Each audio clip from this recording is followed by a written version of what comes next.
Spirit laid this on my heart to share it with you. Spirit laid this on my heart to share this with you. It's a very beautiful analogy that Spirit gave me. So, a poor man saw me enjoying my fries and with ketchup, and the poor man came up to me and said, "You know, sweet onion sauce tastes better on fries. You should try it sometime." While a rich man came up and saw me eating my fries with my ketchup and my sweet onion, he said to me, "If you're going to have some fries, why not try a salad?" But a little boy came up to me and he said, "Hey, what is that? Do you mind sharing?" A poor woman came and saw me cooking fries and was concerned about why I did not just go and buy me some potatoes and fry me some fries. She even was willing to teach me how to chop the potatoes and fry the fries and add the salt. A rich woman came up and she said, "No, it is better that you bake them. Add minimal salt, for salt and sodium and starch is very unhealthy and can often turn into sugar and sodium, which is a higher cholesterol and higher sugar intake. Bake them. Still have your salad and still buy your fries, fresh produce, and chop them and cook them yourself. But choose the method of baking them." But another kid came up and said, "Do you have enough to share with me?" As I was sharing with the little one. It goes to show that there will be learned men, there will be people who live different lifestyles and have greater suggestions. But the poor woman and the poor man, let me tell you what the poor man gave me. The poor man gave me a flavor. He told me to add something to my meal that made it worthwhile, made it more than just a meal. It made it a discovery. And the woman taught me how to cook the meal. And they were poor. The kid that came and asked me first, "Can I share?" showed me how to make enough to feed more than myself. You're being disrespectful. You're being disrespectful. You're being disrespectful. This is the second time you came here talking while you hear me clearly talking during my video. While the kid that came next taught me to have more than just for my own.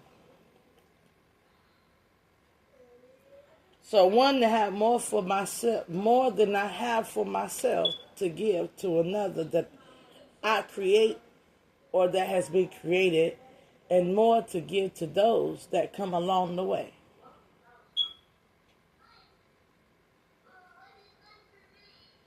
And the rich man taught me it is better to add something that will give you more life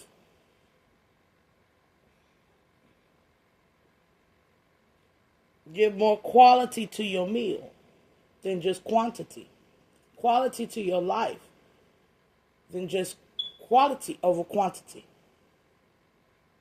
It's what good you give a meal and you feed and you eat, but you not provide health in the mix. And the rich woman taught me how to provide health in the mix.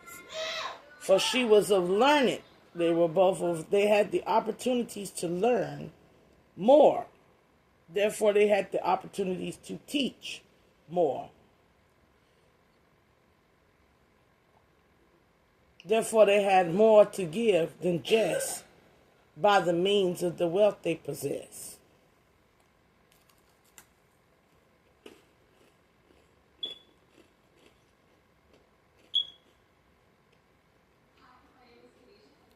Some of you come up You're poor in your spirit and in your heart and in your mind. Therefore, you have nothing to offer that is good and amazing to somebody's life. With your mouth, you speak foul words against another life. With your mind, you have biased intentions and impure thoughts. With your heart, you are wounded and polluted. You have no pure intent. So what are your ways? Will you be like the poor man that come up to a woman with the intent of adding flavor to her life? Or will you be a poor beggar, pretending to be a child that cannot help themselves, but is willing to help themselves to my portion? Or will you be a poor-minded woman and spirited woman and heartful, or poor heart woman? Will you come up to me with impure intent, with the mind of polluted and ill intent, a heart of wickedness and ways of wickedness in which you speak? Meaning, will you come up to me and see that I am eating good and suggest for me to eat worse?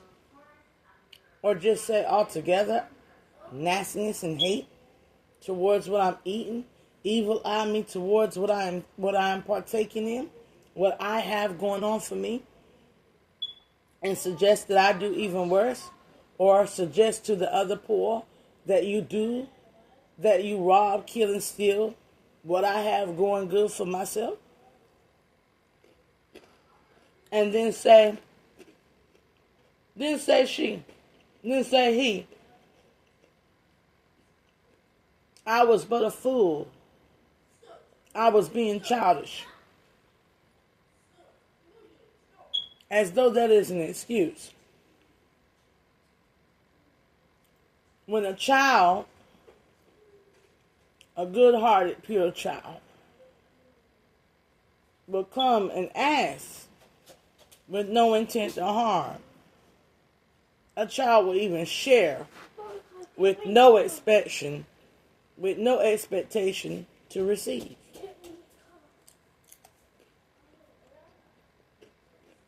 So claim not your ways as childish. If you have wicked thoughts and intentions, ways of being and talking. It is not that they know not what they do, for ignorance is being able to learn, but choosing not to.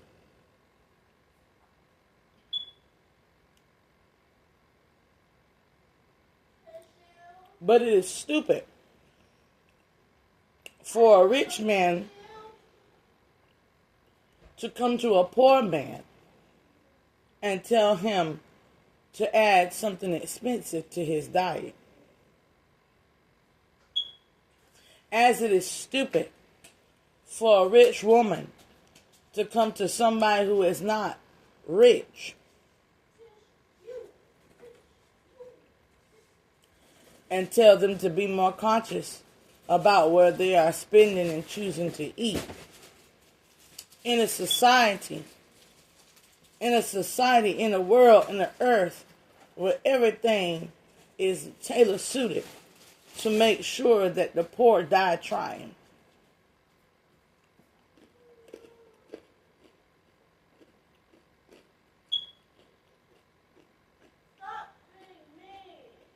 But a child knows when they're hungry, they need to be fed, and it must be prevalent, for they ask not to be in this world. And none of us ask not to be in this world. So here is a childish thought that we should have carried into our adulthood. Why is it not being able to be abundantly provided for?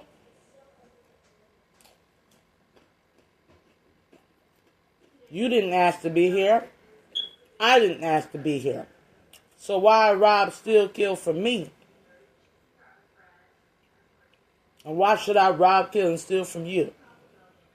That which is your portion is your portion. That which is mine is mine. And when we both receive, which is that was meant for us, individual to individual, our portions, in an abundant world that honors that, the world in which we are supposed to lead that honors abundance, all is rich.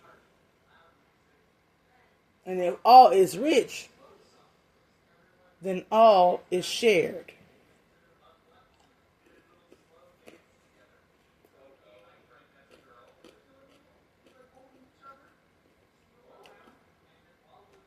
Now this is for the people that want a better world. If all is to be rich, then all has to be shared.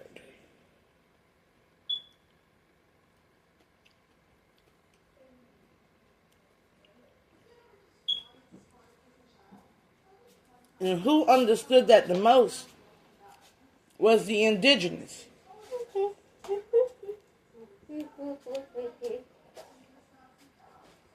They understood that, yes, you may live on this land and partake of these foods. And in some cases, marry amongst our tribes. But our ways must become your ways, and your ways must become in the likeness of our ways.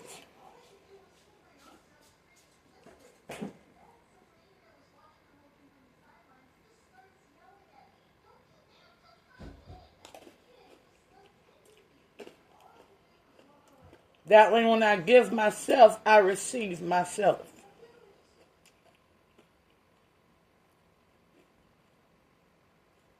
Individual to individual.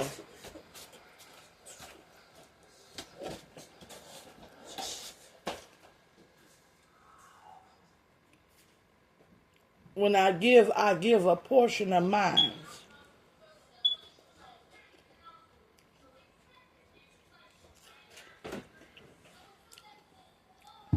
Therefore, it shall be me that receive and giveth back my portion. Give me a cup.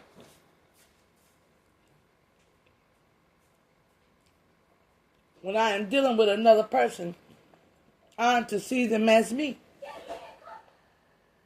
When I am dealing with another person, I am to see them as myself.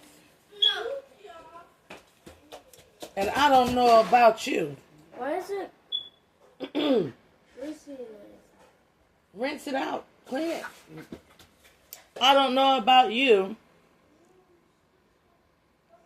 But if I looked at every person outside of me, how much would I want to hurt myself?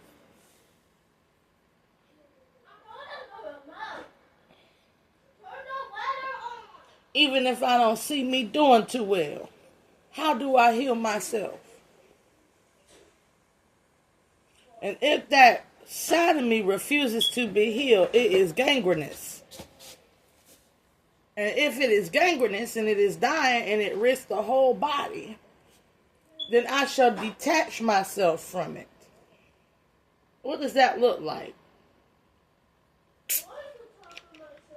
Now we will go into conversation in a moment after I get these children out my face. Now, when I say you got to see yourself in another person, everything outside of you is a variation of what's within you. So all them bitches and hoes and whores that I be hearing on night TV, you calling what you see in yourself that you don't like about yourself out. You talking about yourself in some way, shape, or form. There is something about you that you feel disappointed in. Reflection is reflection. The light within and the reflection within you is going to be the reality that is outside of you. That is why when I go out here, I see some beautiful black brothers. I see some powerful, beautiful black brothers. And I see empty and vacant streets and houses, even though I know they are full. Why? Because the world within me only want to see me. So I'm only seeing me outside of me. Now, when this man saw this trans woman, I heard him go, she ain't even this, that, and the third. She is just a basic. She is just a ghetto. Mind you, it is people that get the money that forget there was a bottom. There was a time when a black girl would have to go to school, or a black man would have to go to school, and he had to look presentable. But he didn't have the money or the means. So he adopted a way accustomed to his income and his upbringing and the poverty of the community. But he went and he took them damn clothes, them hand-me-downs. He took them hand-me-downs that he got from a thrift store. She took those hand-me-downs that she got at the available expense and put them on, because society would rather see her black ass and his black ass in the closest semblance and proximity to Eurocentric nature of presentation than they would like to see our Negro nappiness. Right? And then the times change. The times change where that became the standard. Fix up as much as you could possibly fix up with whatever weave you could put on your head, whatever stylized clothes you could get, fix up with what you could fix up with. Why? Because after a while, even within the black community, seeing your Negro nappiness and you poor without some form of style, without some form of Eurocentric decency, became a problem amongst our peers. So how is it that now we are out of slavery and we are using the slave master's rhetoric? We are using the slave master's rhetoric to judge each other, when that which was we came from, that which where we were, we did not wear any of this. How can I sit here as my brother, looking at a brother? It's a trans. Yes, it is a trans. But you are judging the trans on the what you consider a degrading a black woman in the same breath, my brother. So what? She don't have the phenotypical jawline structure, or he don't have the phenotypical jawline structure or presenting hair. Ain't all of what they wearing is not of the customs traditions of where your people came from before slavery? None of what they are adorning themselves is of the original people in which they came from. There is a verse in either Hosea or Isaiah that says that the holy will be recognized within the indigenous of their nature. Within the indigenous of their nature is where the holy lies, within the indigenous of one's nature. Them people already have the living word of God in their nature. Now, if I'm looking at the living word of God within the indigenous nature, and I'm seeing all my brothers and sisters, we are adapting and evolving within this non-indigenous nature. Why should I judge us when we have already lost? We are like a lost tribe, outside and far, far beyond, and don't know our indigenous nature. Because would it be no better if we were an afro or some cornrows? Then you'll still sit here and say things like ghetto hood rat bugaboo thing, judging a book by its cover. Judging a book by its cover is what got that man in this mess. So why teach him to do it again to get him out of a mess? When do you do the same thing that got you in prison and locked behind bars?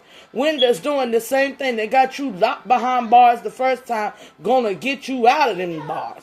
It's kind of like this. If I got in trouble with possessions of a narcotic, an illegal substance, and it got me put into prison, I don't think manufacturing meth in the kitchen of a prison is gonna get me out of prison. I don't think so.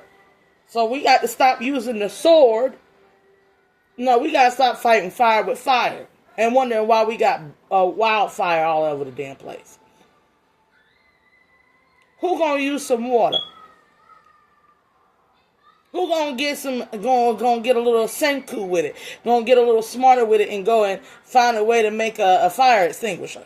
Yeah, like, who's gonna be more intelligent than just using water? Who's gonna go grab some salt? Who's gonna go grab a blanket? Who's gonna get clever and make the fire extinguisher?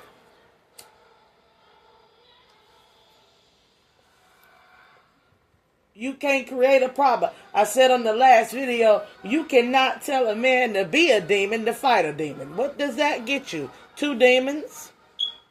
And they say that they will go and seek, and they will go into an emptiness of a room, and they will find nothing, and they will move forth. But they will go where there is a gathering of them, and they will combine with them, and they shall be legion. That's what it said about the demons. They go to some place where there is no demon. They cannot inhabit that place, for it is blessed, and it is empty, and it does not accept. So they go somewhere where they can find a demon, and they team up with demons to do more demonic shit.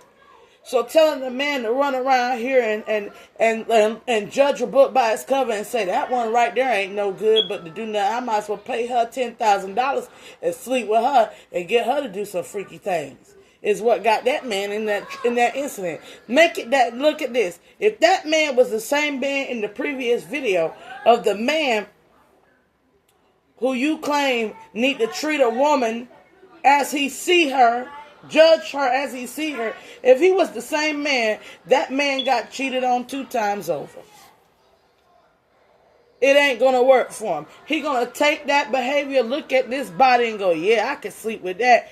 Pay her, and she'll never commit to him. And then he'll have to do it to the next one and find out that it ain't even a woman.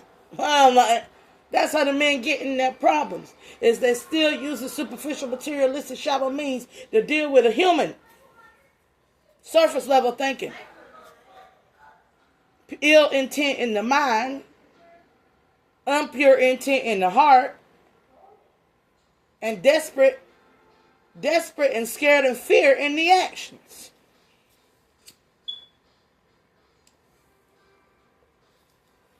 How do you change that? You don't encourage him to be no demon. How do you change that? You tell him, look, you teach him the art of love. Why are nobody speaking on these love languages out here? Words of affirmation. Nobody, I ain't heard a man yet on these podcasts speak words of power into your partner. Words of affirmation. Love letters. Physical touch. Holding the hand. There's a lot you can learn just by doing that simple shit with a person. Hell, you can hold the hand and find out the hand was a little bit strong. This might be a man. I'm like, you can say something that is, you are so beautiful. And that person reject the beauty. You can tell in the mannerisms when somebody don't want your compliment. And understand that if they're not accepting to your compliment, they're not accepting to you holding their hand or brushing their shoulder, then they might not want you. Pick up on these things. And men act like they cannot pick up on these things, but when you was a child, you could. I hear this male epic lonely. When we were all child, we were even. We could pick up on what was hurting another child and what was hurting in ourselves and what we needed. Why won't daddy love me? Why won't mama show me affection? We knew how to do that to the point where we would do little cutesy things like write little letters. The moment we learn how to write, Mommy, here's you the letter, I love you. Every child did that, male or female. Y'all have forgot the pure intent of your heart as men. And women have forgotten the pure intent of the expression of love from the heart. And that is what is leading y'all in a method of loop, a karmic loop of insanity. It is insane. Y'all not truly giving. You're not truly giving. It's giving, but it ain't giving. You understand? It's running from rejection. Not realizing that rejection is ultimately your protection. Somebody deny what you are given, keep your shit. You'll have more, you'll have at least what you had before you got in it when you are leaving. Than to pursue somebody and to give $10,000 paying rent and to pursue somebody who has made a claim that they are not going to be with you, and to give them more and more expecting to buy their love, you are lesser in the equation of your giving. For that you are giving to a person that is going to take, because it is only a fool that will not accept a gift. Even a kid knows to take what you give them. You were taught by your mother and parents that if somebody do something good for you, to receive it with a thank you. What went wrong in the world to where you don't want to, where y'all don't know how to receive with great things. So a true giver gives without expectation, and a true receiver receives with great things. Y'all not true givers and receivers out here.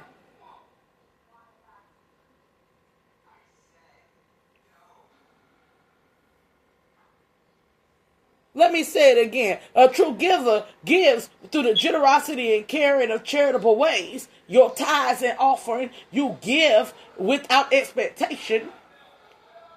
But a true receiver takes in exaltation and congratulations and celebrations and in adoration and high praise and thanks. If that person is not grateful, if a person shows you that they don't want this and they get hesitant with what you give them and you say, no, here, take it. And their next words is, I don't want you to do this. You don't have to do this. Then say, okay, put it back. Then say, okay, I'll keep it. I'm like, I was just trying to help. 9 times out of 10, that person will say, I don't ask nothing of you. Know that when they ask of you to give it. If you can save your money for a rainy day and you are interested in a person that is not accustomed, nor do they need to be gifted by you, save it for a time to surprise them when they are. He didn't do that. He pressured 2 times and then he pressured a 3rd time to surprise. He didn't know to save his damn money. He continuously paid the rent and then continuously threw more things at her. When he got rejected on the first 2 offers, then he acted like he couldn't generate no more than what he had already generated and gave away. He is not a true giver. If I'm sitting here and my money comes from my job and I'm working, then if you take from me, but you ain't take my job, why am I worried about what you got away with? There's more than where that come from. In the words of the sense of those who believe in the Most High, you can take what you want from me, but there's more than where that's come from. And where it comes from is everlasting and abundant. Maybe you should get like me and go toward the source of the source and get you a position with God. Get you a position with the Most High, Goddess as God is. So you can get that abundant fuel. Instead of trying to get it off of me. Because I got to go and gas up.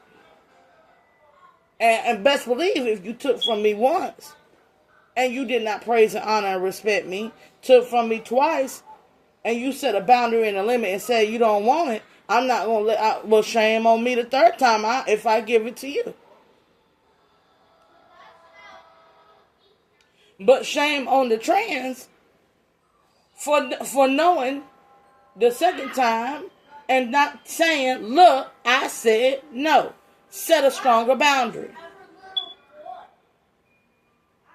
When you know somebody is given to you with impure intent in their heart, whether it's good intentions can also lead to bad results. So we're not going to use good, we're going to use pure. But if you know a person is given to you with good or impure intentions, which can be good, then why you keep accepting the offer? Shut it down. Block the number. The first time he paid and came over and you found no interest in him, you shouldn't have kept no conversation going. When you knew his heart was on his sleeve, you should have said, look, I'm sorry, but I want us to be friends, but I understand you don't want that. I'm going to block you. They only got one choice of response: to accept the rejection and be the friend,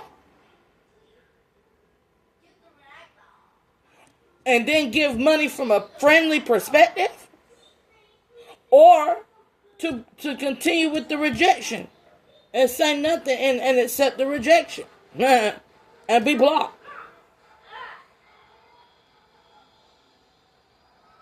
Which you have to use discernment if they accept the rejection but still want to be your friend. You then have to use discernment, because some people in this world will accept the rejection that you don't want to be with them, and then stick around and keep giving you money and gifts, because they still haven't. They might have accepted it in verbal of what is between you and them, but deep down inside they ain't accepted into their core. Be discerning with these types of people. Because that which will sit there in your face and pretend as though they accepted something, but their whole secret malice of the rejection within their being. And it will become, I'm going to give to you for control. I'm going to make you my slave in some way, shape, or form. I want you to put yourself on this auction and let me buy you.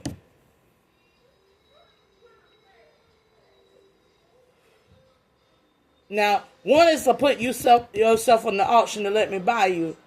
Another is you on the slave master's plantation already. You living in the world. And the master keep telling you he ain't got no intent to sell you. But you keep seeing him talking to buyers.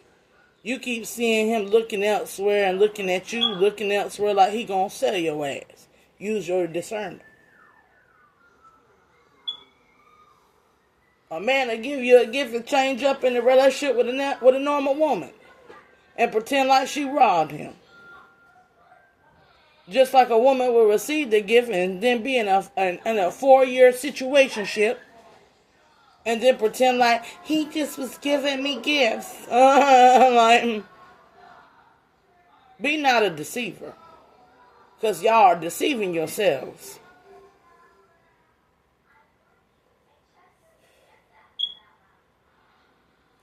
Spirit said, let me go to a word. There is a word that to be spoken.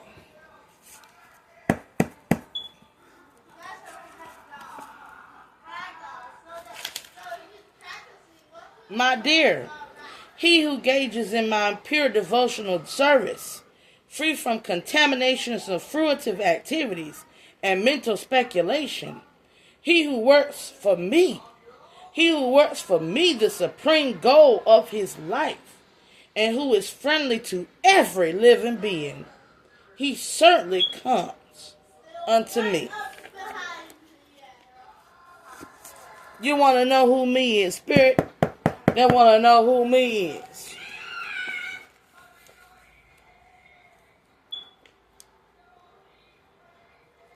Spirit, they want to know who me is. My Lord, you are the well-wisher. You are the well-wisher of the entire human society and world.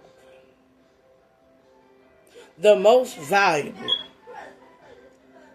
valuable consciousness of Christ, Krishna, to save humanity from the greatest danger. What is the greatest danger? From the mode of goodness, real knowledge develops. From the mode of passion, greed develops. From the mode of ignorance, develop foolishness, madness, and illusion.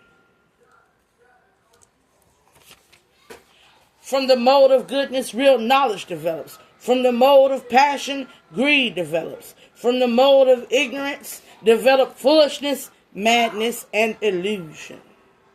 Those situated in the mode of goodness gradually go upward to the higher planes. Those who in the mode of passion live in the earthly loop, and those in the abominable mode of ignorance shall go down into the hellish worlds.